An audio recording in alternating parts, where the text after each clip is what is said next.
Young officers used to mock him as old school, 58 years old, quiet, a police chief who never left his desk, until a terrorist attack began and his tactical commands froze everyone in their tracks.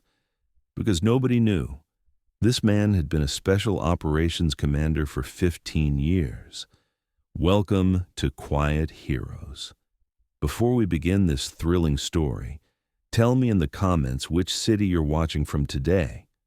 And if you believe in the power of silent leadership, hit that subscribe button and help these stories continue to live on.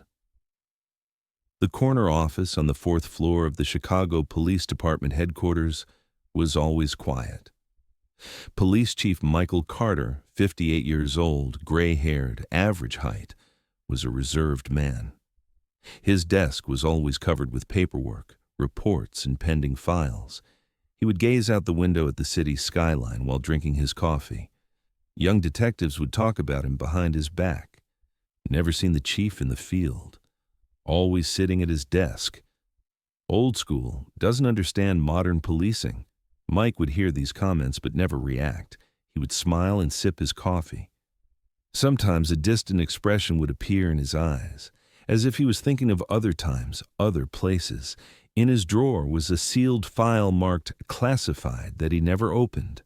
Sometimes he would reach for it, then pull his hand back.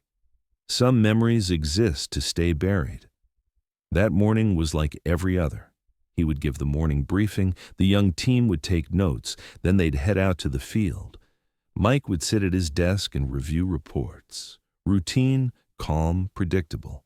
But that morning would be different, because sometimes the past waits quietly, and when the time is right, it emerges. 10:30 a.m.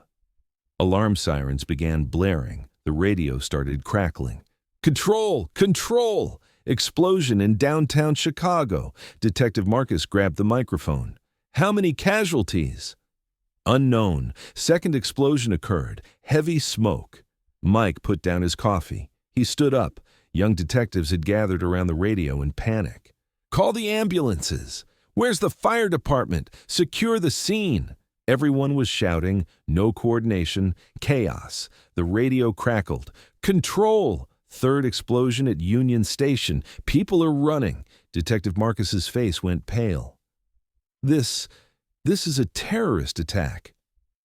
Mike quietly approached the radio. The young team made room for him, but this time not out of respect because they didn't know what to do.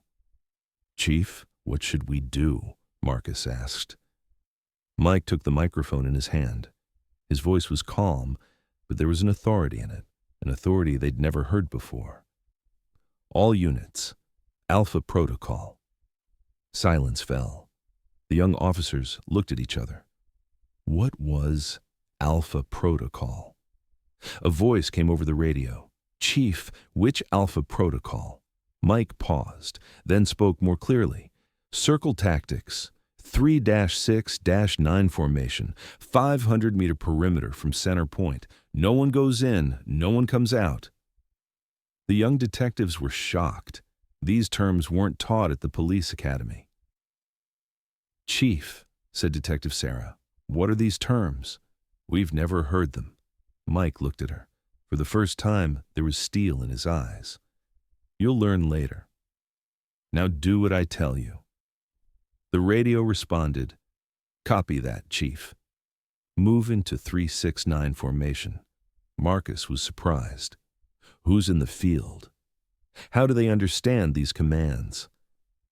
Instead of answering, Mike opened his drawer. He took out that sealed file. He was opening it for the first time. He placed the ID card he pulled out on the desk. The photo was the same man, but 20 years younger. It read, Captain Michael Carter, Special Operations Command. No one could breathe. I did this job for 15 years, Mike said quietly, before you were born. The radio was crackling. Control, fourth explosion in Lincoln Park. Could be coordinated attack. The young officers were looking at each other in panic, but Mike was calm. He pulled out a map from his file. Downtown Chicago, it had markings on it. Classic four-point tactics, he said to himself. Distraction and chaos creation. Chief, Marcus said, how do you know this map? Because I prepared it in 1995 for terrorist organization city center attack scenarios. Mike leaned over the desk, showing the map. Look, downtown is center, Lincoln Park north exit, Union Station connection, 1 point missing. He moved his finger across the map. O'Hare Airport. There will be an attack there, too. Just then the radio rang. Control! Suspicious package at O'Hare Terminal 3. The young detectives froze. How had this man known? Send the bomb squad, Mike said, but be careful. There's no real bomb in that package. It's just to create distraction. How do you know? Sarah asked. Because the real target is different. The actual bomb is near City Hall. There's a meeting there today. Mike picked up the phone. He dialed a special number, a number his colleagues had never heard. Hey, Kevin. Yeah, it's me. Yes, 15 years later. Coordinated attack in Chicago, classic 4-point, target probably City Hall. He hung up. The young officers were staring at him. Chief, Marcus said, who are you? Mike took a deep breath. 1985 to 2000, I served in Special Operations Command, counterterrorism operations, urban terror response, special security planning. He spread photos from the file on the desk. Helicopters, people in special gear, mountain operations. Where were these photos taken? Sarah asked. I can't say. Still classified. Then why did you quit? Mike stopped. His eyes welled up. Because we lost too many people, both ours and civilians. One day I woke up and said I can't do this job anymore.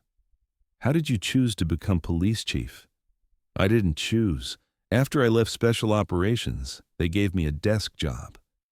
Let's benefit from your experience, they said. I've been in the office ever since. The radio rang again. Control. Suspicious activity around City Hall. Mike stood up. We're going. Where? Marcus asked. To the field. After 15 years.